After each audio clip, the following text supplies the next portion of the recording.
Ok, vamos iniciar aqui a nossa aula de física, logo depois dessa aula de história do nosso querido professor Guara. Hoje nós vamos já iniciar a parte final dessa preparação que a gente está proporcionando para você, que acompanha aqui as aulas do desafio para o Enem e para os concursos que estão vindo aí, o do CFO do Bombeiro e o CFO da Polícia Militar. E hoje nós vamos iniciar revisão. Nós vamos agora fazer uma revisão de tudo que a gente já viu. Olha, só lembrando, nós iniciamos lá dentro da parte da mecânica, a mecânica newtoniana, onde nós estudamos toda aquela parte de cinemática, depois entramos no estudo da dinâmica, onde a gente estudou energia, trabalho, potência, quantidade de movimento, força, leis de Newton, tudo isso nós estudamos dentro da dinâmica, depois entramos na parte de gravitação universal e por aí vai, tá? Então hoje nós vamos fazer uma revisão de cinemática para você, e essa revisão ela vai ser como? Resolvendo exercícios. Nós vamos agora, eu vou resolver os exercícios aqui, mas vão ficar alguns outros para vocês fazerem, e nós vamos iniciar fazendo alguns exercícios, ou seja, todos esses exercícios que nós vamos passar para vocês são exercícios que já caíram nas provas do Enem, lá atrás, 2013, 2015, 2020, enfim, para a gente se familiarizar como é que vem essa prova do Enem. Mas nós vamos primeiro, antes de entrar nessas questões de cinemática, eu quero resolver para vocês as 5 questões, eu acho que foram 5, né? Foram 5, exatamente. 5 questões do nosso simulado de domingo, para quem fez o simulado, e quem não fez também é interessante. Você deve estar já aí no Classroom para você acompanhar esse simulado interessante, porque se você for fazer o Enem, tirando as questões lá da parte específica do concurso, o resto tudinho é igual ao programa que cai para o Enem, como, por exemplo, a parte de física, tá bom? Então, nós vamos resolver esses 5 probleminhas de física aqui do nosso simulado de domingo para você. Espero que você tenha se dado bem nesse simulado, para quem fez, né? Então, vamos lá. A primeira questão é uma questão de dinâmica, tá? Que envolve energia. Diz assim, ó, a lei fundamental da dinâmica afirma que a aceleração de um corpo é diretamente proporcional à força resultante que age sobre ele. De acordo com esse enunciado, olha, só para a gente lembrar, ele está falando aqui da segunda lei de Newton, ou o princípio fundamental da dinâmica. Vamos aproveitar então fazer essa revisão já? Nós estudamos aqui 3 leis de Newton. A primeira, o princípio da inércia. Aquele princípio que diz que todo o corpo tende a manter o seu estado de repouso ou de movimento retilíneo uniforme, a menos que uma força atue sobre ele.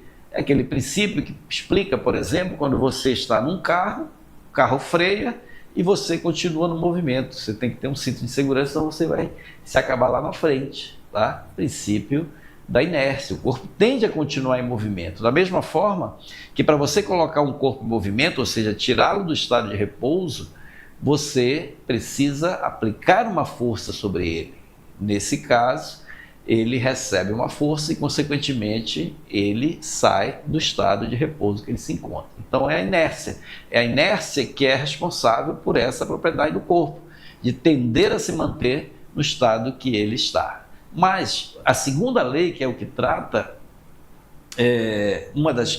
claro, essa questão aqui, é o princípio fundamental da dinâmica, que diz o seguinte: a força resultante, o que é a força resultante? Nós aprendemos a calcular, inclusive, a força resultante em um corpo, é a somatória, e é uma somatória vetorial, tá? Não é uma somatória escalar. Você precisa levar em consideração o módulo, a direção e o sentido da força. A somatória de todas as forças que atuam num corpo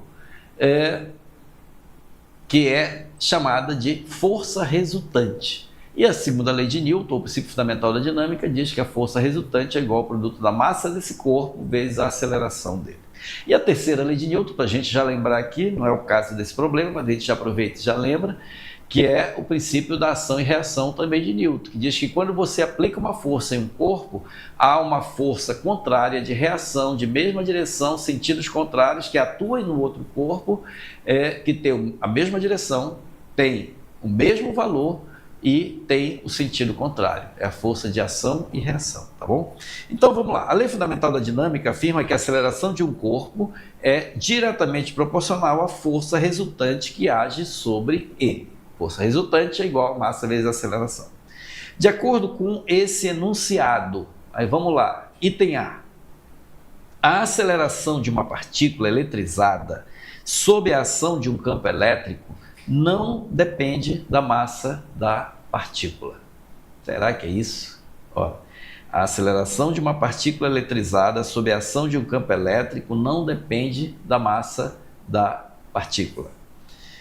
Item B. O Sol não exerce força sobre a Terra, porque ela não cai sobre aquele. Interessante, não é isso aí? Ele está dizendo que o Sol não exerce força sobre a Terra, uma vez que a Terra não cai sobre o Sol. Realmente a Terra não cai sobre o Sol, mas será que a explicação é essa? Porque o Sol não exerce uma força sobre a Terra? Será que não?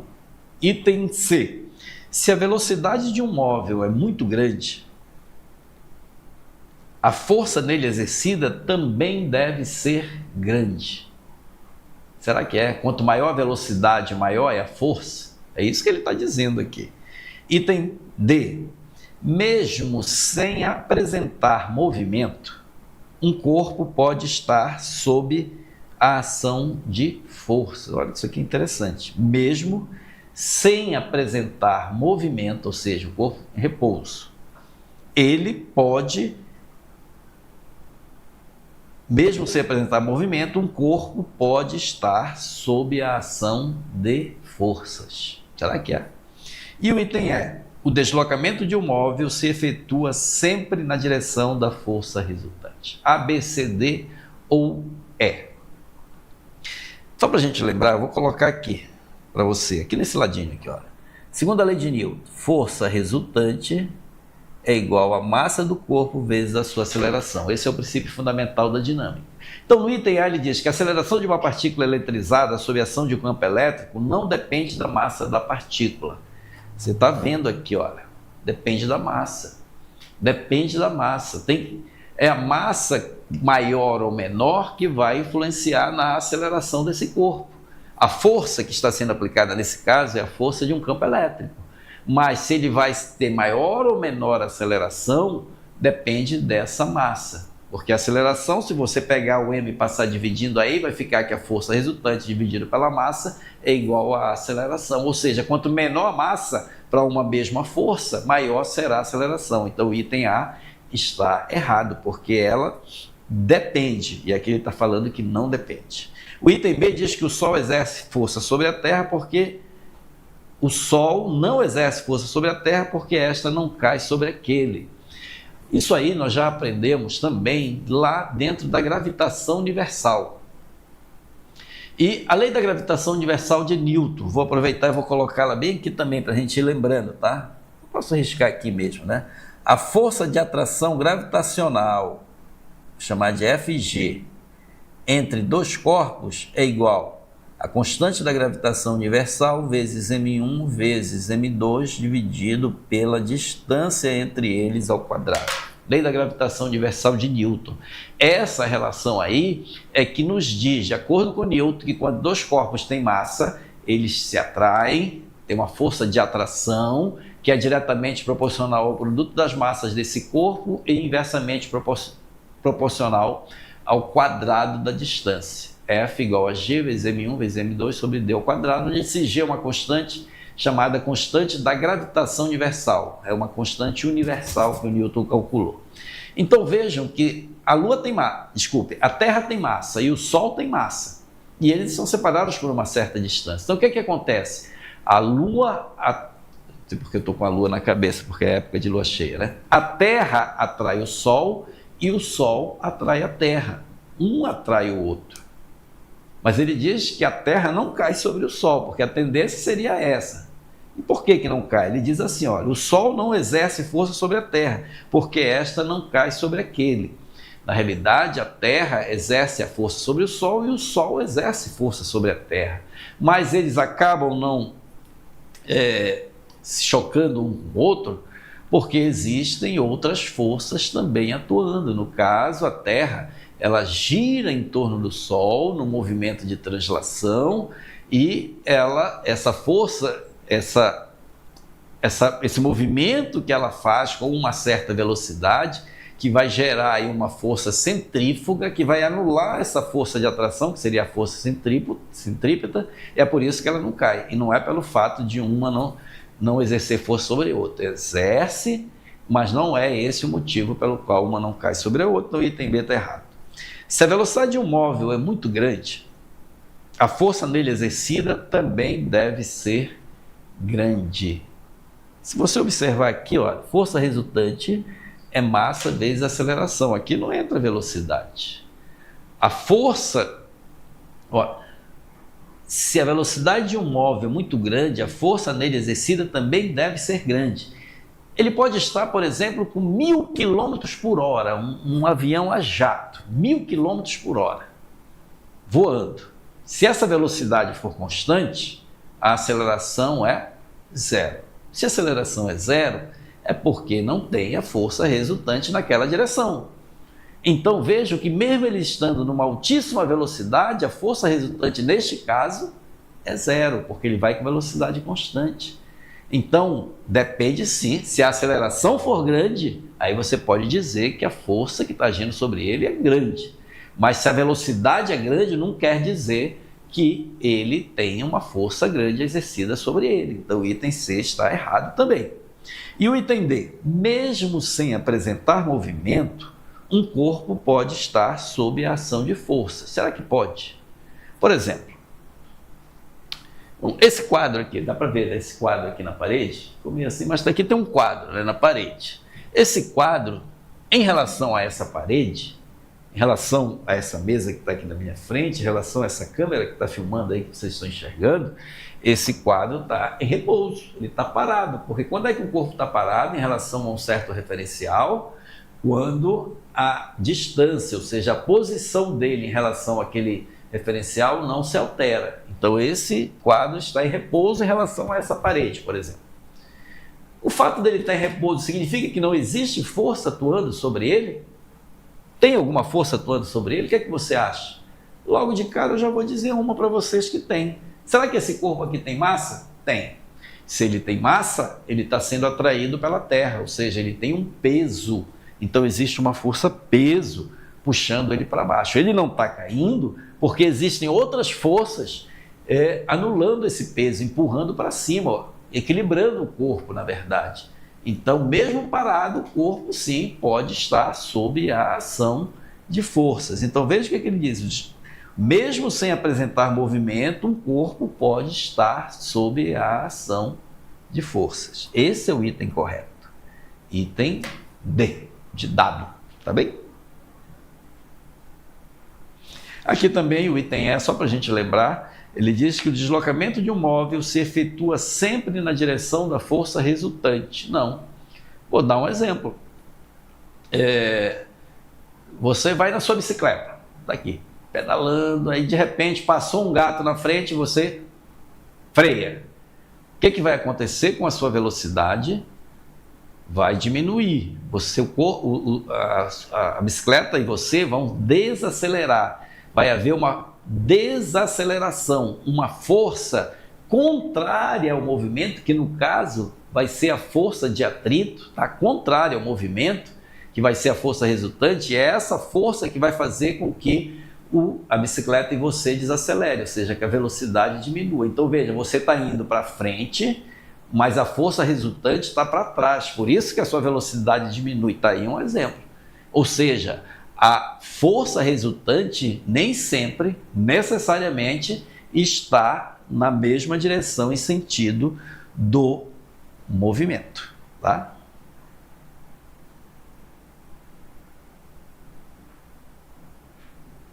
Um outro exemplo aqui, olha. Movimento circular. Amarre uma pedra na ponta de um barbante e gire. Quando você gira, o movimento dessa pedra vai ser esse aqui, ó, tá? E a força resultante que está agindo sobre ele, a força centrípeta é uma força na direção radial, que é exatamente a direção do barbante. Então ela está se movimentando tangencialmente a esse movimento e a força é radial, ou seja, uma é perpendicular à outra, não tem a mesma direção. Vamos lá, questão de número 2 do nosso, olha, só lembrando, nós estamos aqui resolvendo as questões do nosso simulado de domingo, para quem fez, tá bom? Diz assim, ó, na figura abaixo, está esquematizado um tipo de usina utilizada na geração de eletricidade. Olha, tem aqui uma figura, tá? Nesta figura aqui você tem um reservatório de água, essa água ela é canalizada e ela desce de uma certa altura, que ele chamou na figura de H, passa por uma turbina, a turbina faz essa água ela, em movimento, porque quando a água desce, ela vai adquirindo velocidade, ela adquire uma energia, daqui a pouco nós vamos falar disso. E a turbina gira. Quando a turbina gira o eixo da turbina, ela coloca um gerador para girar. Esse gerador girando, ele gera energia elétrica. E essa energia elétrica, ela se transmite pela linha de transmissão e chega lá nas residências, no local onde ela vai ser utilizada. Esse problema aqui, ele está tratando de transformação de energia. A energia, ela vai se transformando de uma forma em outra. Quando a água está lá em cima no reservatório, ela tem uma energia acumulada, e essa energia nós chamamos de energia potencial gravitacional. Energia potencial gravitacional. Vou colocar a fórmula da energia aqui para a gente lembrar, ó. A energia potencial gravitacional, mgh, que é dado. Se você adotar como referência aqui o fundo aqui desse reservatório, o valor da energia potencial que a água tem lá em cima é dado pelo produto da massa vezes a aceleração da gravidade vezes a altura. Só que quando a água vai descendo, o que acontece com este H aqui? Esse H, ele vai reduzindo, ele vai diminuindo. Então a energia potencial gravitacional vai diminuindo. Mas para onde é que ela vai? O que acontece com essa energia? Ela some? Não. À medida que a água desce, a velocidade dela vai aumentando. Nós já aprendemos isso também em cinemática.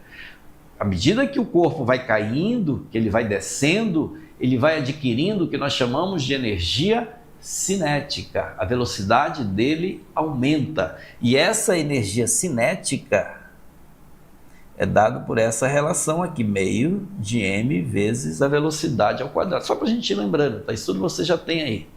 Energia cinética, meio da massa vezes a velocidade ao quadrado. Então, é a energia potencial gravitacional transformando-se em energia cinética. E essa energia cinética gira a turbina. E essa turbina em movimento, o eixo dela ligado a um gerador faz o gerador lá, o eixo do gerador girar. Quando ele gira, devido a fenômenos eletromagnéticos lá, gera-se ali um campo elétrico, tem lá um sistema de solenoide, que a gente chama, que são os fios todos enrolados assim. O professor Alexandre está ensinando isso para vocês lá em eletricidade, aqui mais especificamente em eletrodinâmica, em eletromagnetismo. Então gera esse campo eletromagnético e consequentemente vai gerar uma corrente elétrica. Ou seja, neste movimento, a energia cinética, quando gira lá no eixo do gerador, ela transforma a energia cinética em energia elétrica. Tá bem? E também energia térmica, porque também há um aquecimento, mas não é o caso aqui de estudar energia térmica. Então vamos lá. Aí ele diz, no processo de obtenção de eletricidade ocorrem várias transformações de energia. Considere duas delas. A primeira, cinética em elétrica. Ele está dizendo, quando é que acontece essa transformação de cinética em elétrica? E 2, potencial gravitacional em cinética. Ficou fácil agora, né? Então, cinética em elétrica, acabamos de dizer. Quando é que ocorre essa transformação de energia cinética em energia elétrica? Exatamente neste movimento da turbina que coloca o gerador para girar também. Então, a transformação de energia cinética em energia elétrica vai acontecer né? Vamos ver aqui.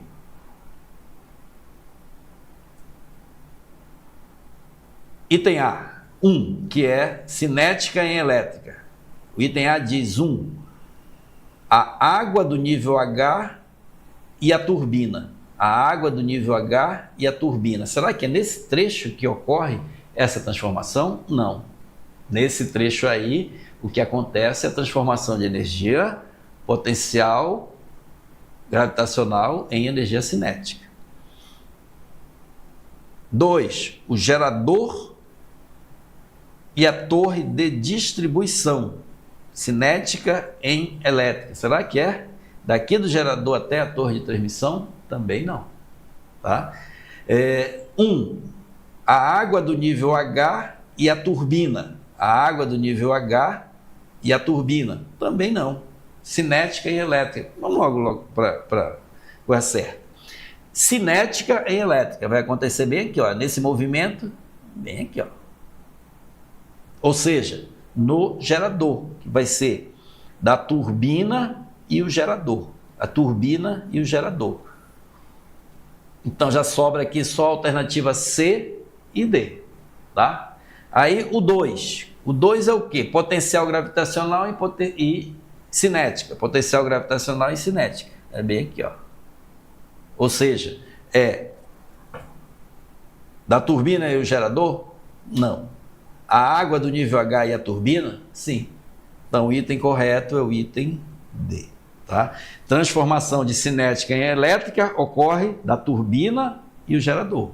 E potencial gravitacional em cinética acontece lá do nível H da água até a turbina. Então essa daí também estava relativamente simples, né? Basta que a gente saiba onde e quais os momentos em que ocorre quais tipos de transformação. Então o item correto da questão 2 do nosso simulado é a letra D. Questão 3. Um satélite é colocado em órbita e fica estacionário sobre um ponto fixo sobre a cidade de Macapá, que fica no equador terrestre. O satélite se mantém em órbita por quê? Aí das alternativas, né? Alternativa A. A força de atração que a Terra exerce sobre o satélite equilibra a atração exercida pela Lua. Esse item A, ele viajou aqui, mas vamos lá. Item B. A força que o satélite exerce sobre a Terra, de acordo com a terceira lei de Newton, é igual à força que a Terra exerce sobre o satélite, resultando em equilíbrio. Ele disse aqui o seguinte, vou traduzir o que ele falou no item B. Ele disse que a Terra exerce uma força sobre o satélite e o satélite, devido à terceira lei de Newton, ação e reação, exerce uma força sobre a Terra e essas duas forças se equilibram. Isso que ele está dizendo no item B.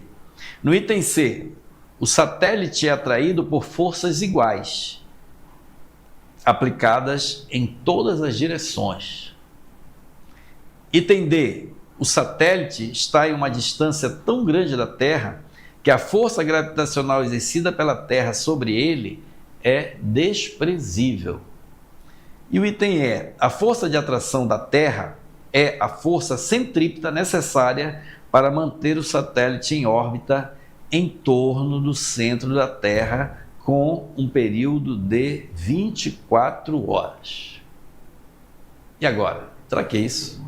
Vamos primeiro entender o problema. Satélite. A Lua é um satélite natural da Terra. O único satélite natural que nós temos é a Lua. Tá? E a Lua, ela gira em torno da Terra, obedecendo algumas leis que a gente já aprendeu lá quando a gente estudou gravitação universal. Tá? Que é a lei dos períodos,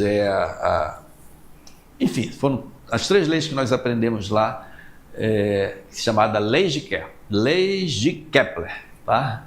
Trajetória elíptica, o quadrado do período sobre o cubo do raio médio é uma constante, e a força de atração gravitacional, que é dada pela lei de Newton. Tá? Mas nesse caso aqui é um satélite artificial, desses satélites que tem muitos que aqueles foguetes levam para colocar em órbita em torno da Terra. Esse, no caso aqui, é o chamado satélite estacionário. Por que estacionário? Porque ele está parado. Ele vai estar parado, na verdade, em relação a um ponto fixo na Terra, mas na realidade ele está girando lá a uma velocidade altíssima. Essa velocidade vai ser uma velocidade que vai fazer com que ele acompanhe o movimento de rotação da Terra. A Terra, ela gira. Eu estou aqui exatamente na linha do Equador. Estou em Macapá. A linha do Equador passa chega a 1 quilômetro daqui. Então, aqui na linha do Equador, onde a gente está, aqui está a Terra, o globo. Imagine esse globo girando. Então, a gente está numa velocidade altíssima girando aqui. E esse satélite que está aqui sobre a cidade de Macapá gira acompanhando esse movimento de rotação da Terra. O período do movimento de rotação da Terra, a gente já sabe, é 24 horas. E esse satélite, ele não vai cair. Por que ele não cai? Ele quer saber. O satélite se mantém em órbita por quê? Será que não tem nenhuma força atraindo ele? Aí ele dá as alternativas. A força de atração, alternativa A, a força de atração que a Terra exerce sobre o satélite equilibra a atração exercida pela Lua. A Lua nem se mete nessa história, porque a Lua, numa hora, ela está de um lado da Terra, de outra hora ela está do outro. Agora, por exemplo, nós estamos na época de lua cheia. A Lua, ela nasce aqui nesse horizonte gigantesca, Lua cheia, mas só que ela está fazendo um movimento, ela vai girando, tá? Então, se a Lua ficasse só parada aqui em cima onde a gente está, só a gente que ia ver a Lua. Quem estivesse do outro lado lá do globo terrestre não ia ver nunca a Lua, mas não é o que acontece. Então, esse período com que a Lua faz esse movimento, ele não vai coincidir com esse movimento de rotação da Terra. Então, na verdade, esses satélites, apesar de que a Lua também exerce uma força, só que muito menor do que a força que a Terra exerce sobre o satélite, mas a Lua também exerce, mas não é esse o motivo que faz com que o satélite não caia, tá? Então, esse item está totalmente errado. O item B diz que a força que o satélite exerce sobre a Terra, de acordo com a terceira lei de Newton, é igual à força que a Terra exerce sobre o satélite, resultando em equilíbrio. A primeira parte dessa acessível está certa. Realmente, a força que a Terra exerce sobre o satélite, em módulo, é igual à força que o satélite exerce sobre a Terra. Ação e reação. A Terra atrai o satélite e o satélite atrai a Terra. Só que forças de ação e reação nunca se equilibram. Isso foi um negócio que a gente destacou, e fique atentos para isso. Não há o equilíbrio entre força de atração e reação. Por quê? Porque essas forças, elas agem sempre em corpos diferentes, elas nunca agem no mesmo corpo. A Terra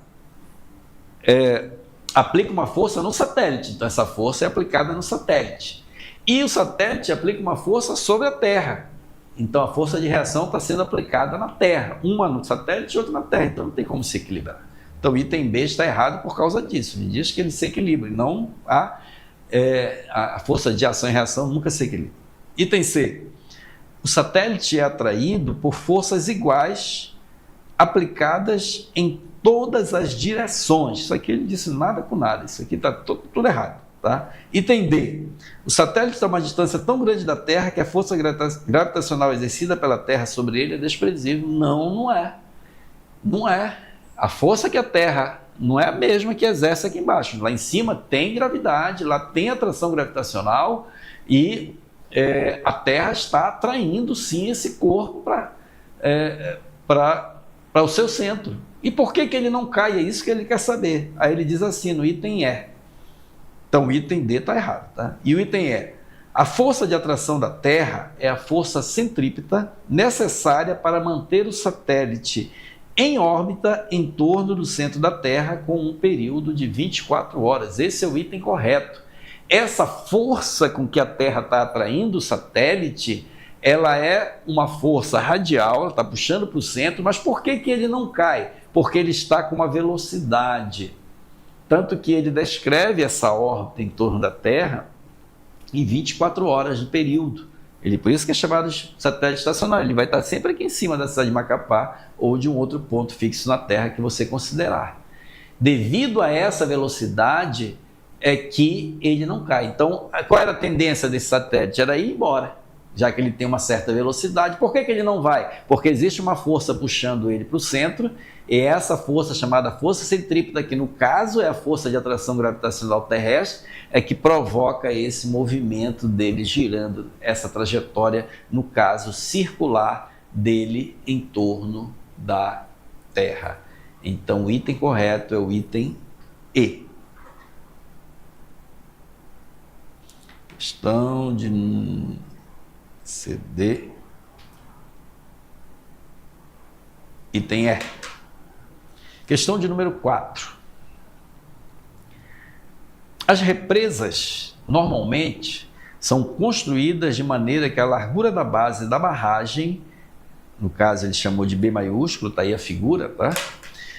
São construídas de maneira que a largura da base da barragem seja maior que a largura da parte A, lá de cima. Ela faz esse movimento. As barragens, os muros de arrimo, a base ela é mais larga do que aqui em cima. Por quê? Isso que ele quer saber. Essa diferença de largura justifica-se principalmente pelo item A, aumento com a profundidade da pressão da água sobre a barragem. Item B, diminuição com a profundidade da pressão da água sobre a barragem. Item C, aumento com a profundidade do empuxo exercido pela água. E o item D, diminuição com a profundidade do empuxo exercido pela água. E o item E, diminuição com a profundidade da viscosidade da água. O que tem a ver com o que isso daí? Aqui no caso está bem claro, e intuitivamente a gente já sabe que o que provoca num corpo, à medida que ele vai para o fundo, é o aumento de pressão. Quanto mais você desce lá no caso da água, quanto mais você vai para o fundo, a pressão no interior do líquido aumenta. E ela é dada por uma lei chamada Lei de Stevin, onde a pressão num ponto lá no interior do líquido é dado pela densidade do líquido, que a gente pode chamar de μ, vezes a gravidade, vezes a profundidade H, Lei de Stevin. μ vezes G vezes H, claro, mais a pressão lá em cima, que seria a pressão atmosférica. Então, eu vou colocar bem aqui, mais P0, ou PA, vou chamar de PA, mais a pressão atmosférica, que é a pressão na superfície. Então, na superfície tem a pressão da atmosfera. À medida que você vai para o fundo, a pressão vai aumentando por essa relação aí. μ, que é a densidade do líquido, no caso a água, G a gravidade e H é a profundidade. Lei de Stevin. Tá? Então, quanto mais profundo, maior é a pressão no interior do líquido. Então, o que diz o item A? Aumento com a profundidade da pressão sobre a barragem. Item A é o item correto. E o empuxo, Jorge? Ele não vai influenciar nisso? Não. O empuxo é uma força exercida sobre um corpo que é colocado dentro do interior de um líquido. Se você pega um corpo, você mesmo vai dar um mergulho, tá? Quando você entra na água, o que acontece? Você vai deslocar uma parte do volume dessa água. Esse deslocamento desse líquido deslocado tem um peso. E esse peso em módulo é igual a uma força que vai ser exercida sobre você em sentido contrário ao peso do líquido, ou seja, de baixo para cima. Essa força é o empuxo. Esse empuxo é conhecido como, na verdade, o peso do volume de líquido que você deslocou. Quanto mais líquido você desloca, maior empuxo, ou seja, maior força que está lhe empurrando para cima. Por isso que quando você entra na água, no interior da água, parece que você está mais leve, porque o seu peso continua lá, o mesmo valor, mas tem uma força agora empurrando para cima que vai dar uma resultante diferente, né? Pode ser até que você nem afunde. Se o empuxo for maior que o seu peso, você não vai afundar, você vai ficar lá em cima. Tá? Agora, se o seu peso for maior que o empuxo, você vai afundar, só que a percepção que você vai ter lá é que você não é tão pesado quanto parece. Esse é o empuxo, então não tem nada a ver com a barragem aí. Tá? E a viscosidade muito menos, então o item correto aqui é o item A. Por último, a questão de número 5. 5. Esse aqui a gente tem que fazer uma continha. Vou fazer aqui com vocês. Ela diz assim, ó. Um calorímetro de capacidade térmica, vou colocar bem aqui, capacidade térmica do calorímetro, vou chamar de C, CK. Capacidade térmica do calorímetro, 5 calorias por grau Celsius. Não confundir capacidade térmica com calor específico. A capacidade térmica é a quantidade de calor que um corpo tem que receber para sofrer uma variação de 1 grau, ou dependendo da escala, grau Celsius, ou Kelvin, seja lá o que for. Que quantidade de calor ele tem que receber? Por exemplo, você tem lá uma vasilha no fogo com 2 litros de água. Que quantidade de água eu tenho que fornecer para este corpo para que a temperatura dele saia de 20 graus para 21 graus. Isso é a capacidade térmica dele. E tem um calor específico. É bem parecido, mas não é a mesma coisa. O calor específico já é a quantidade de calor necessária para que uma unidade de massa do corpo, ou seja, 1 grama, 1 quilograma, enfim, for 1 grama, por exemplo. Então, que quantidade de calor eu preciso fornecer para aquele 1 grama daquela substância, para a temperatura dela variar de 1 grau? Aí já é calor específico, é por unidade de massa. E a capacidade térmica é da massa toda do corpo. Tá? Então, a capacidade térmica do calorímetro é 5 calorias por grama.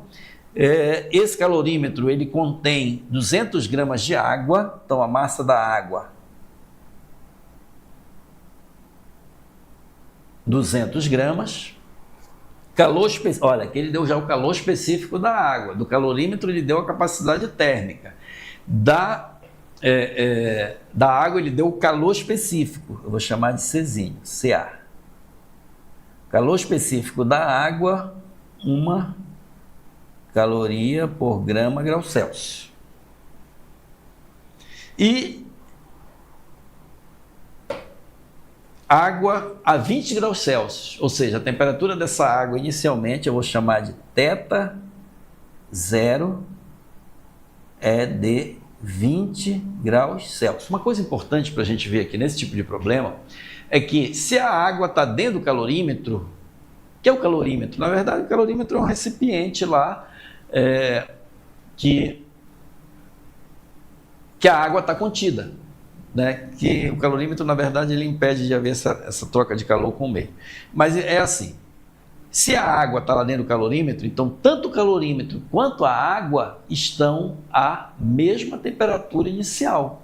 A temperatura inicial do calorímetro e a temperatura inicial da água é a mesma. Tá? Isso é um dado importante para nós. Então esse θ0 que eu coloquei aqui é tanto para a água quanto para o calorímetro. Ao colocarmos um bloco metálico de 500 gramas, então, olha, a massa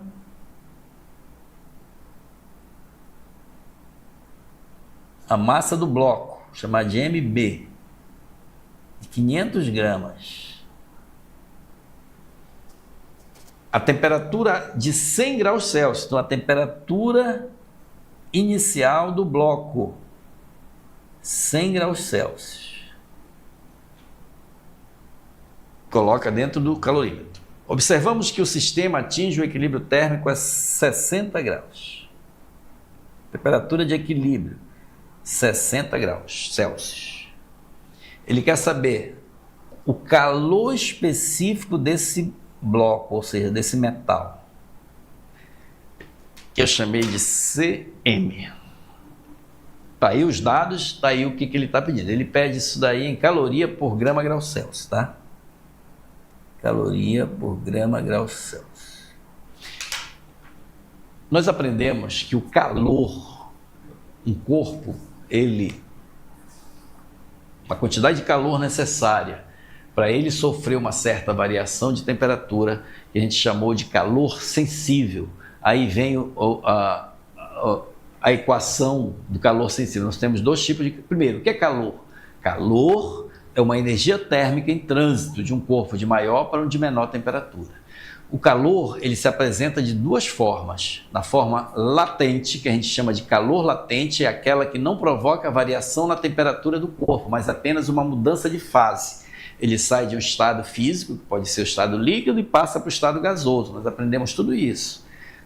Ou do estado gasoso para o estado líquido, ou do líquido para o estado sólido, e assim vai. Esse é o calor latente, aquele que não provoca variação na temperatura. A fórmula do calor latente é a massa vezes L, M vezes L, que onde L maiúsculo, é o calor específico latente. E o calor sensível, que é a outra forma de calor que provoca a variação na temperatura do corpo. E a fórmula do calor sensível, Q, é igual a M vezes C vezes a variação de temperatura. Essa é a fórmula que nós vamos utilizar aqui. M vezes C vezes Δθ, onde Q é a quantidade de calor que o corpo cedeu ou recebeu, que aqui não dá para saber, posso até imaginar. Quem foi que recebeu e cedeu o calor? Foi o calorímetro? Foi o metal? Foi a água? Então, calor sensível, MC vezes Δθ. E para a gente lembrar também, eu vou colocar bem aqui, ó, que a capacidade térmica é o produto da massa vezes o calor específico. Isso aqui também é outra relação que eu vou usar. E para a gente, esse tipo de problema que tem dois corpos, três corpos, a gente tem que lembrar de uma coisa, que a quantidade de calor trocada entre eles, quando você soma, quanto o calorímetro recebeu ou cedeu? Tanto.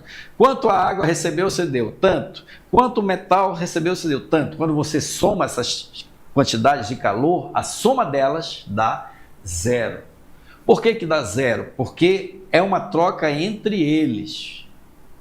Não há perda para o ambiente. E eles não estão recebendo do ambiente. Por isso que é dentro de um calorímetro, tá? Então eu vou dizer o seguinte aqui, ó, que a quantidade de calor sensível do calorímetro, mais a quantidade de calor sensível da água, mais a quantidade de calor sensível do metal ou do bloco, que eu vou chamar de MB, QB, a soma deles tem que dar zero. Pronto, agora é só eu pegar e resolver o problema, porque eu sei que a quantidade de calor Vou usar 3 vezes essa relação aqui, ó. Quantidade de calor do calorímetro vai ser a massa do calorímetro vezes o calor específico do calorímetro vezes a variação de temperatura do calorímetro. Só que a massa do calorímetro vezes o calor específico do calorímetro é a capacidade térmica do calorímetro, que foi o que ele me deu, tá? Esses dois aqui, porque um é um C pequeno e o outro é um C grande, eu não sei fazer diferença entre eles. Então, é a capacidade térmica do calorímetro vezes a variação de temperatura, que é a temperatura final do calorímetro, que é a temperatura de equilíbrio, menos a temperatura inicial do calorímetro, que eu chamei de θ0.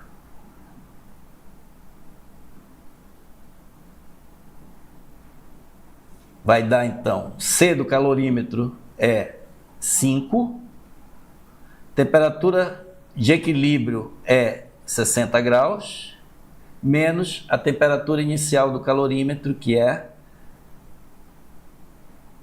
20. Então, calor específico, a quantidade de calor do calor, 60 menos 20 dá 40, 40 vezes 5,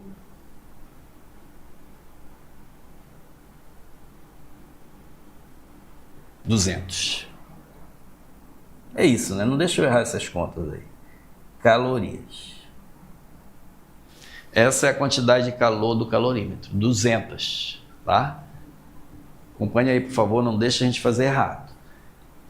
Calor específico vezes a massa é calor específico vezes a massa é igual à capacidade térmica. Então, a capacidade térmica do calorímetro e a variação em temperatura do calorímetro é a temperatura final, que é a temperatura de equilíbrio, menos a temperatura inicial, que é 20, tá? Então, capacidade térmica do calorímetro é 5, temperatura de equilíbrio é 60 e a temperatura inicial é 20. 60 menos 20 dá 40, 40 vezes 5 dá 200, tá? Agora vamos para a mesma fórmula, só que agora para a água. Então, para a água, que vai ser a massa da água vezes o calor específico da água vezes a variação de temperatura da água. Massa da água. Ele deu a massa da água, quanto é? 200. Calor específico da água, ele deu também, é 1. E a variação de temperatura da água é a temperatura final, que também é 60, menos a temperatura inicial, que é 20, a mesma do calorímetro, tá? Então vamos lá. Então essa quantidade de calor da água vai ser, faça as contas aí, 60 menos 20 novamente dá 40, 40 vezes 200, 4 vezes 2, 8, 8.000 calorias, 8.000 calorias, é isso. Faça aí essa conta para mim, por favor, 4 vezes 2, 8,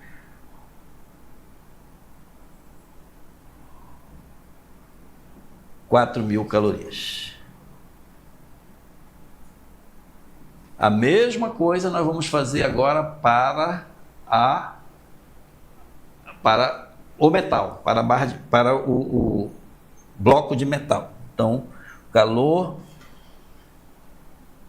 eu gosto de fazer isso no quadro, esse negócio aqui. Agora sim. Vamos lá. Então, para o bloco vai ser igual, mesma fórmula, massa do bloco vezes o calor específico. Acabou o espaço aqui. Espera aí que acabou meu espaço. Pessoal, eu vou passar para outra página, não se vou com isso aqui, tá? Dá para fazer aqui do outro lado. Então vamos lá.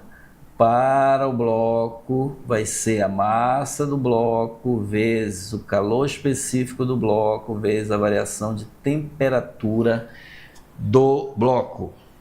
Então vamos lá. Não podemos esquecer que o que ele está pedindo é o calor específico do bloco, que eu chamei na verdade de CM, tá? Calor específico do metal. Vou colocar aqui, deixa eu corrigir isso aqui. É o C do metal. Então, calor específico do bloco vai ser massa do bloco, 500. Calor específico do bloco, que é o calor específico do metal que a gente está procurando. E a variação de temperatura do bloco é a temperatura final do bloco, que é a temperatura de equilíbrio, que é quanto? 60, menos a temperatura inicial do bloco, que é 100. Ele me deu também. Então, quantidade de calor do bloco vai ser 60 menos 100, que dá menos 40. Menos 40 vezes 500. Vamos fazer essa conta aqui. Façam aí para mim, por favor. Ora, 60 menos 100 dá menos 40. Menos 40 vezes 500 dá 20.000. 20.000, acho que é isso. Vezes o calor específico do metal, que é o que a gente está buscando. Então tá aqui, ó. Só corrijam aí e vejam a continha se está certo. Tá? 60 menos 100 dá 40, menos 40, por isso tem um menos na frente. 40 vezes 500, 4 vezes 5, 20. 2 zero, acho que tem um zero a mais aqui, né? 20 mil. 40 vezes 500. Não, tá certo. 4 vezes 5, 20. Não, acho que tem um zero a mais aqui. Vou fazer bem aqui, tá? 500 vezes 40. Eu tenho aqui 1, 2, 3 zeros. 5 vezes 4, 20. 20 mil, tá certo. É 20 mil mesmo. E agora o que é que eu tenho que fazer? Vou somar eles todinhos, ó, essa relação aqui.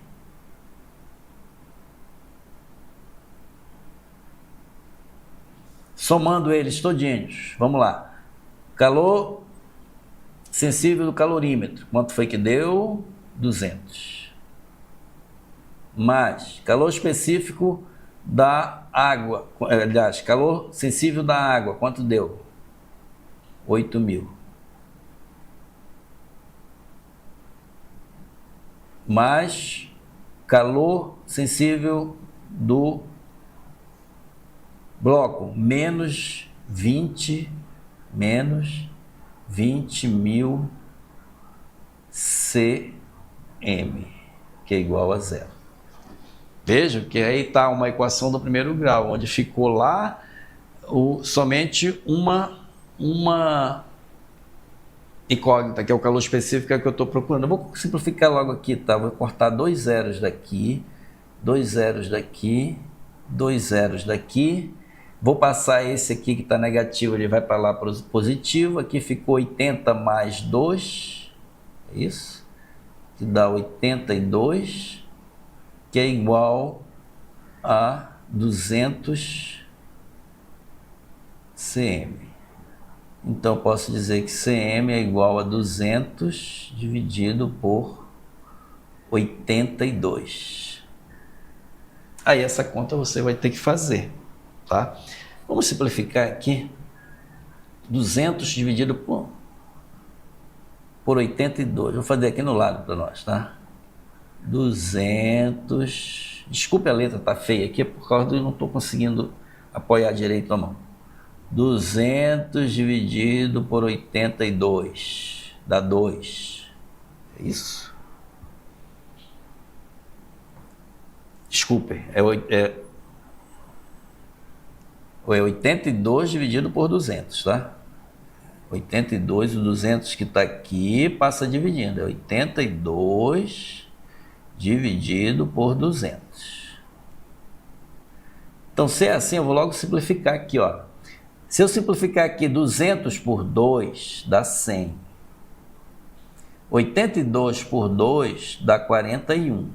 41 dividido por 100 dá 0,41 caloria por grama grau Celsius. Letra C, que é a nossa resposta. O que tem aqui de importante desse problema, tirando as contas? As contas é assim, é só ter calma, fazer com calma para não errar as contas, senão não chega na resposta. É as equações da termologia, da calorimetria. Nós precisamos conhecer aqui o que é calor sensível, produto da massa, vezes o calor específico, vezes a variação de temperatura, está aí a equação que a gente utilizou.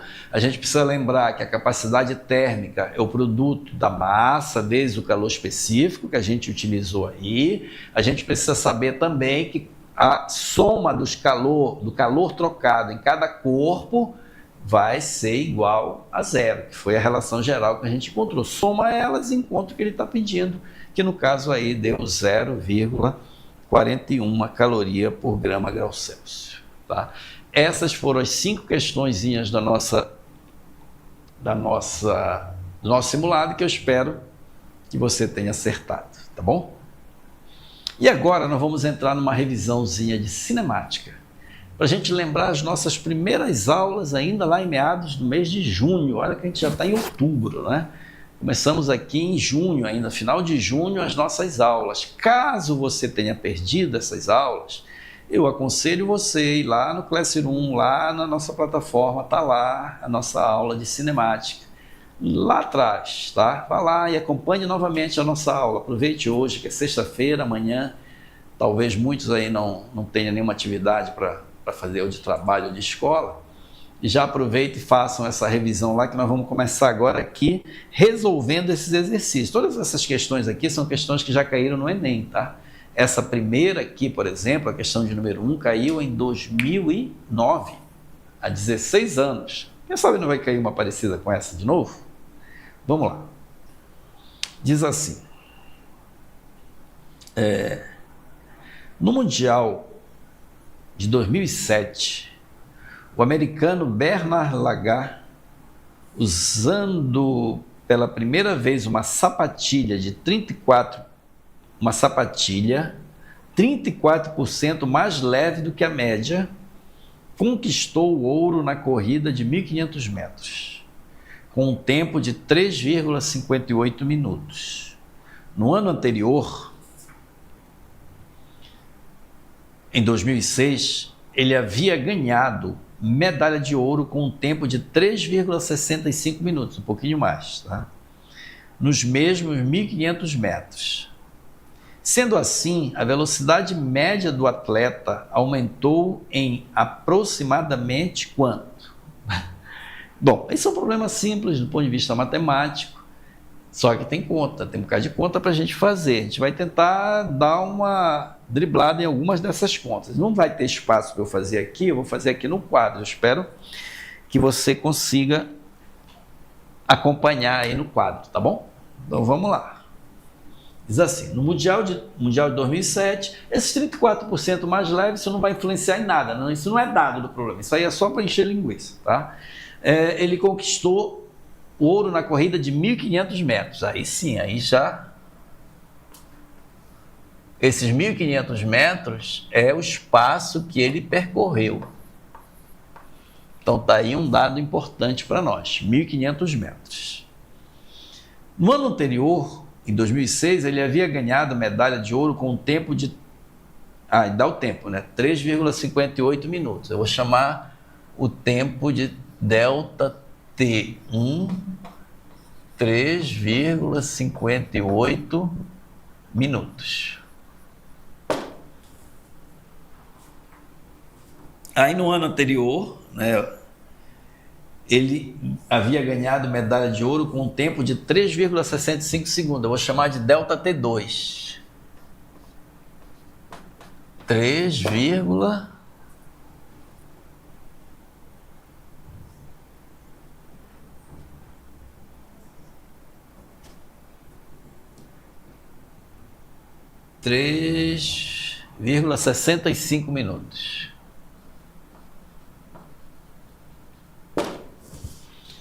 E aí ele diz assim: sendo assim, a velocidade média do atleta aumentou em aproximadamente quanto? Só para a gente entender o problema, para poder começar a resolver. O resto é conta, tá?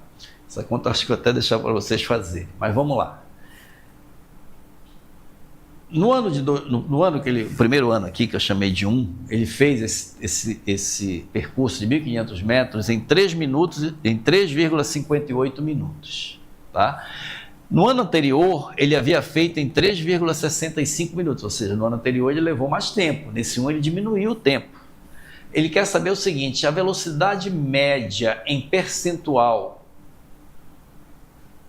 a velocidade média aumentou em aproximadamente quantos por cento? E aí a gente precisa lembrar da definição de velocidade média. É igual a variação de velocidade pela variação de tempo. Essa é a definição de velocidade média. O que é velocidade? Velocidade é o espaço que o móvel percorreu dividido pelo tempo que ele levou para percorrer esse espaço. A velocidade ela pode ser medida no sistema internacional, que é em metro por segundo, mas pode ter outras unidades, quilômetro por hora. Nesse caso aqui, nós não vamos usar nenhuma delas, porque ele deu em minuto, e eu vou usar em metro por minuto mesmo. Isso não vai alterar. Aqui eu não preciso fazer transformação. Se você quiser, você transforma. Vai dar mais trabalho, mais conta, mas nesse caso aqui nem precisa fazer essas transformações. Então, o que é que eu preciso? Eu preciso calcular a velocidade média quando ele fez esse tempo aqui e a velocidade média quando ele fez esse outro tempo aqui. E ver o quanto essa velocidade aumentou em quantos por cento. Então vamos lá. A velocidade média primeiro, 1. A velocidade média 1 vai ser o ΔS. O ΔS, desculpe, tem um erro aqui nessa fórmula, tá? Aqui é ΔS, tá? ΔS sobre ΔT. Vai ser o ΔS, que é o mesmo para os dois, sobre ΔT1. Ou seja, o ΔS, que é 1.500 metros, dividido pelo ΔT1, que é 3,58 minutos. Então, essa velocidade está em metros por segundo. Tá? Eu vou guardar isso aqui, eu não vou fazer ainda essa conta, tá? Porque senão vai ter mais conta ainda para eu fazer. Velocidade média 2 vai ser a variação do espaço, que é a mesma, porque foi a mesma distância, dividido pelo tempo ΔT2, que neste caso foi de 1.500 dividido por 3,65.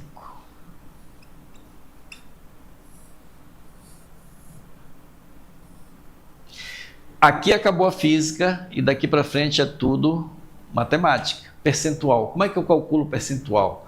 Quanto foi que aumentou em percentual essa velocidade? Eu vou chamar aqui, vou chamar de percentual de aumento, tá? É o que ele está nos pedindo. Para eu calcular o tanto que aumentou, o que é que eu faço? Eu pego em relação ao inicial, que é o ΔT2, vai ser a minha velocidade média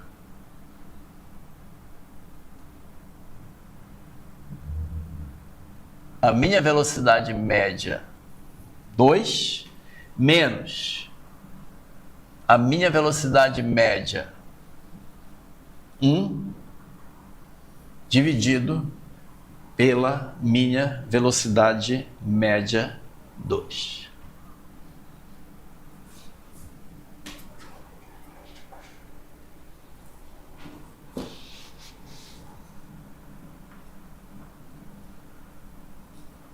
Tudo isso multiplicado por 100. Isso aqui você aprendeu em percentual lá em matemática, tá? Vejam que a minha velocidade média no primeiro aqui, minha velocidade média 1, como tem um tempo de 3,58, ela vai ser maior que a minha velocidade média 2. Você pode também inverter, chamar 1 de 2, o 2 de 1 não vai alterar muito. Se você inverter isso daqui também, é só um sinal que vai aparecer, só que percentual, o sinal no caso aqui não vai influenciar, tá? Então vamos lá.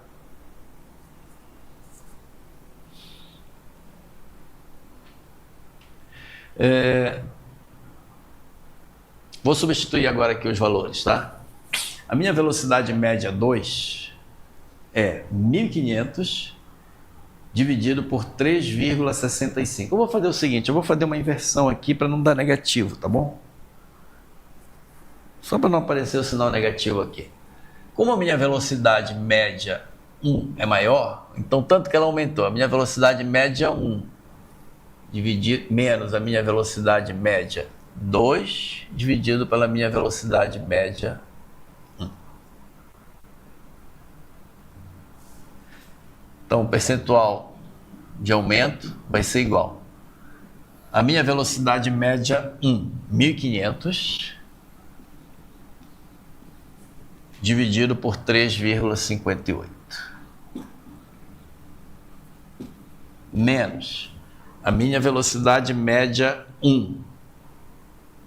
A minha velocidade média é 2. 1.500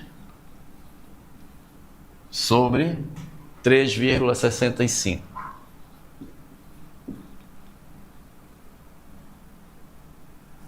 Tudo isso dividido pela minha velocidade média 1, que é 1.500 dividido por 3,58, tá? Tudo isso aqui multiplicado por 100 vezes 100. Divisão de fração. Eu tenho uma fração aqui de cima e uma fração aqui embaixo. Conservo a de cima. Eu não vou fazer ainda essas contas, tá? O percentual de aumento vai ser 1.500 dividido por 3,58 menos 1.500 sobre 3,65, que é o numerador, e multiplico pelo inverso do denominador. 1.500 por 3,58 vai ficar 3,58 por 1.500. Tudo isso multiplicado por 100. Então, o que é que eu vou fazer logo aqui? Olha, eu vou cortar esses 1.500 daqui, 1.500 aqui e 1.500 aqui. Posso cortar porque ele está multiplicando ali. Isso aí é propriedade da matemática. Então, vai ficar 1 sobre 3,58 menos 1 sobre 3,65, e aqui ficou 3,58 vezes 100, tudo isso aqui multiplicado por 3,58 vezes 100.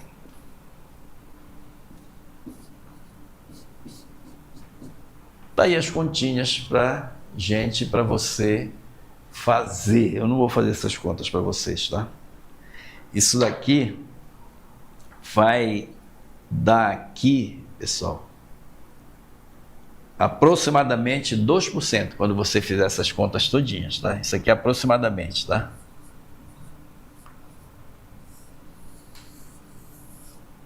Aí dá 2, alguma coisa, aí você arredonda para 2. Façam essa conta depois com calma em casa. É bom. A nossa primeira aula, se você for buscar lá, nós nem entramos na física. A gente simplesmente fez uma revisão dessa parte da matemática.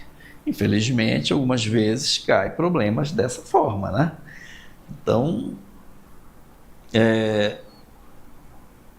se cai problemas dessa forma, não tem jeito, tá? A gente vai ter que fazer. Então, vamos... Olha, observe aqui, eu vou dar uma... Só facilitar mais aqui para vocês esse problema aqui. Mas só para facilitar a sua conta, tá? Ó, o percentual do aumento vai ser 3,58 vezes 1 dá 3,58. 3,58 por 3,58 dá 1. Tá? Acompanhe. 1 vezes 3,58 dá 3,58, dividido por 3,58 dá 1. Menos 3,58 vezes 1 dá 3,58 dividido por 3,65. Tudo isso multiplicado por 100. 100 vezes 1 dá 100, menos 100 vezes 3, 100 vezes 358, 3,58 dá 358, dividido por 3,65. Aí aqui acaba. Aí você faz essa conta e subtrai de 100, você vai encontrar aproximadamente 2%, tá? Aí não tem jeito. Ou faz aquela conta ou não resolve o problema. Vamos fazer o segundo? Vamos lá.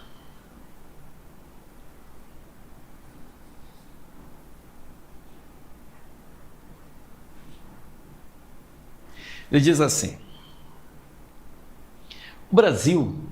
o item correto então é o item B. Tá? Faço a conta, vocês vão ver lá que é o item B. Também é uma questão de 2009 do Enem. Ele diz assim: o Brasil pode se transformar no primeiro país da América a entrar no seleto grupo das nações que dispõe de trem-bala. O Ministério dos Transportes prevê o lançamento do edital de licitação internacional para a construção da ferrovia de alta velocidade Rio-São Paulo.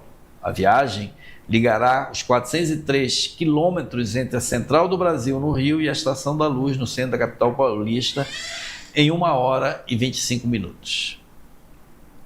Devido à alta velocidade, um dos problemas a ser enfrentado na escolha do trajeto que será percorrido pelo trem é o dimensionamento das curvas. Considerando-se uma aceleração lateral confortável para o passageiro e segura para o trem, seja de 0,1 G, onde, tá? G é a aceleração da gravidade, considerada igual a 10 metros por segundo ao quadrado, e que a velocidade do trem se mantenha constante em todo o seu percurso. Seria correto prever que as curvas existentes no trajeto deveriam ter raio de curvatura mínimo de aproximadamente... Eu vou aqui nesse caso, eu não vou fazer todo o problema que não vai dar tempo, nosso tempo terminou. Mas eu vou dar as dicas de como você pode fazer esse problema e nós, na nossa próxima aula, a gente resolve ele na íntegra para vocês.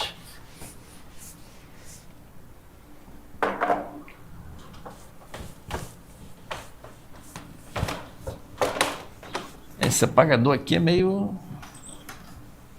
mas tem que usar.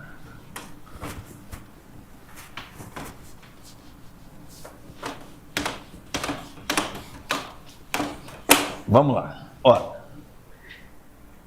é um trem-bala que vai do Rio para São Paulo, e este trem ele vai fazer aí umas curvas e vai chegar aqui. Ele sai de São Paulo, né? Não interessa. Digamos que aqui seja o Rio de Janeiro e aqui São Paulo. Ele vai percorrer aqui uma distância de 403 quilômetros. 403 quilômetros. Essa é a distância entre o Rio e São Paulo. E a viagem vai ligar os 403 quilômetros entre a Central do Brasil, no Rio, e a Estação da Luz, no centro da capital paulista, em 1 hora e 25 minutos. Então, o tempo que ele vai levar para fazer isso, 1 hora e 25 minutos. Cuidado com as unidades. Aqui é mais uma... Toda vez que aparece esse tipo de unidade é porque a gente vai ter que fazer conta, tá? Considerando que uma aceleração lateral confortável para o passageiro e segura para o trem seja 0,1 G, e que a aceleração da gravidade considerada igual a 10 metros por segundo ao quadrado, e que a velocidade do trem se mantenha constante em todo o percurso, seria correto prever que as curvas existentes no trajeto deveriam ter raio de curvatura mínimo de aproximadamente. O que ele quer dizer? Ele vai sair do Rio, chegar em São Paulo com a mesma velocidade. Eu não sei ainda qual é essa velocidade, mas eu posso calcular, porque ele me deu o espaço e o tempo, então eu posso calcular essa velocidade, ver com que ele vai... E só lembrando que a velocidade, no caso aqui a velocidade média, é o espaço sobre o tempo, tá? Essa é a fórmula que eu vou calcular para Só que o que ele está pedindo? Ele está pedindo o raio da trajetória mínimo que vai permitir com que ele faça umas curvas confortáveis e que não seja perigosa para o trem. Ou seja, ele não vai poder entrar com uma velocidade muito grande numa curva fechada. Então eu tenho a velocidade que ele vai ter, então eu posso calcular esse raio de curvatura. Mas como é que eu calculo esse raio de curvatura? Aí é que está a questão, porque quando ele entra numa curva como essa aqui, por exemplo, vou pegar aqui, ó, vou chamar aqui esse raio aqui que ele quer, esse raio R, tá? Quando o trem está aqui fazendo isso, ele fica sujeito, que faz com que ele provoque ali a uma aceleração chamada de aceleração centrípeta, que é v ao quadrado dividido pelo raio da trajetória. Então, esse raio da trajetória, eu posso dizer que é a velocidade dele ao quadrado dividido pela aceleração centrípeta. É essa relação que eu vou utilizar. E a gente vai lembrar que essa aceleração centrípeta vai ser igual a 0,1 g. Isso foi um dado que ele deu no problema, que é uma aceleração confortável. O que é 0,1 g? Na verdade, é 0,1 da aceleração da gravidade. Ele vai fazer a curva, a gente nem vai perceber, é 10% da aceleração da gravidade, porque se ele fizer uma curva muito fechada e muito rápida, vai ser grande o desconforto, o trem pode até descarrilhar. Você já experimentou fazer uma curva fechada em alta velocidade, ver o que é que ocorre, né? Você é empurrado para a lateral do carro, ou principalmente de bicicleta. Então, essa aceleração é 0,1 de g, que é a aceleração da gravidade, que é 10, ou seja, a aceleração centrípeta é 1, 0,1 vezes 10 dá 1 metro por segundo ao quadrado. Então, nós temos a aceleração centrípeta e precisamos calcular essa velocidade aqui. Só lembrando que o ΔS ele lhe deu 403 km e o ΔT ele lhe deu 1 hora e 25 minutos. A única coisa para você fazer em casa, para não errar o problema, é que esse aqui você precisa primeiro transformar para metro, o quilômetro para metro, lembrando que 1 quilômetro tem 1000 metros, e essa 1 hora e 25 minutos, eu vou até fazer essa transformação aqui para vocês, para você só fazer as contas em casa. ΔS, que é igual a 403 quilômetros, na verdade é 403 mil metros, porque em 1 quilômetro eu tenho 1000 metros. E o ΔT,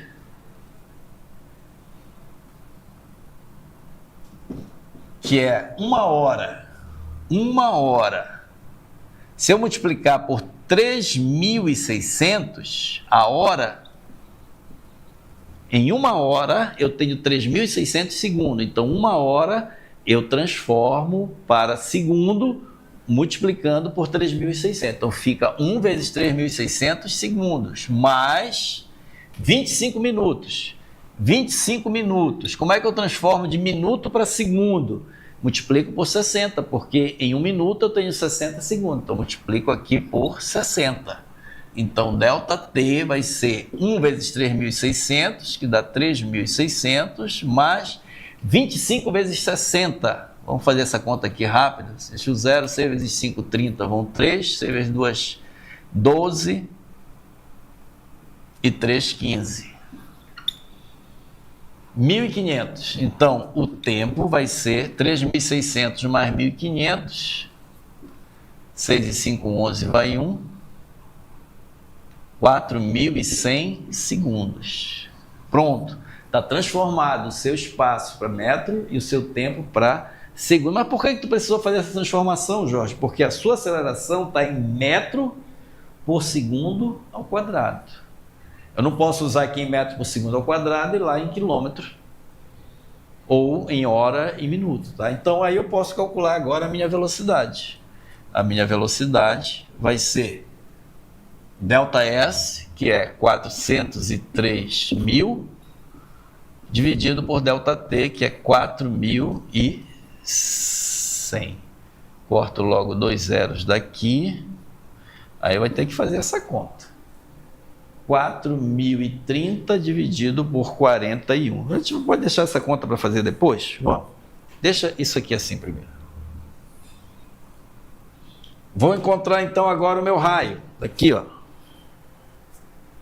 Pessoal, eu tenho mais um tempo aí, não tem? Já chegou o professor Will. Professor Will, deixa eu terminar essa continha aqui para eles. O meu raio, que é o que ele está pedindo, vai ser a minha velocidade ao quadrado, que é essa aqui, ó. 4.030 dividido por 41 ao quadrado, dividido pela minha aceleração centrípeta, que é 1. Aí aqui tá fácil. Aí essa conta aqui você vai ter que fazer. Como ele quer aproximadamente, você pode colocar aqui ele e fazer as contas e depois você vai chegar no valor aí que precisa chegar, tá? Velocidade deu...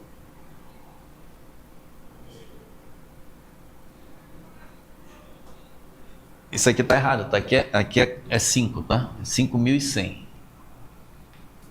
1.500 mais 3.600 é 5.100. Aqui é 5.100. Então aqui é 51. Você pode fazer essa conta aproximada. Como ele quer aproximado, se eu considerar ao invés de 4.030, 4.000, ao invés de 51, 50, vai dar 4.000 dividido por 50 é a mesma coisa que 400 dividido por 5. 400 dividido por 5 é aproximadamente não, 80, tá? Então isso aqui já é aproximado, tá? 80 ao quadrado. Então o raio 80 ao quadrado, 8 vezes 8 dá 64. 6.400 metros. Pronto, ó, não ficou tão ruim a conta não, já fazendo aproximado. 6.400 metros é a resposta correta, o item... Qual é o item? Item E, né? Item E, tá bom? Os próximos, que nós vamos continuar na aula que vem, vai ter menos conta. Mas esses dois problemas de cinemática que nós fizemos, todos dois, como eu disse, já caíram nas nossas provas do Enem. Em alguns deles nós vamos precisar fazer essas continhas, não temos outra saída. E outros não, outros são problemas que nós vamos precisar apenas conhecer as leis da física e vamos nos livrar das contas. Então tá aí. Vamos continuar nossa revisão na próxima aula. Vamos fazer mais algumas questões cinemáticas, já que nós fizemos as questões do nosso simulado, e já vamos entrar também na nossa revisão de dinâmica. Detalhe, pessoal, o que mais cai na nossa prova do Enem e nas provas de concurso, na física, quase a metade das questões é dentro da mecânica, cinemática, estática, dinâmica, envolvendo toda aquela parte ali de energia, potência, de gravitação e tudo mais, tá bom? Tchau, até a próxima aula e bom fim de semana para vocês.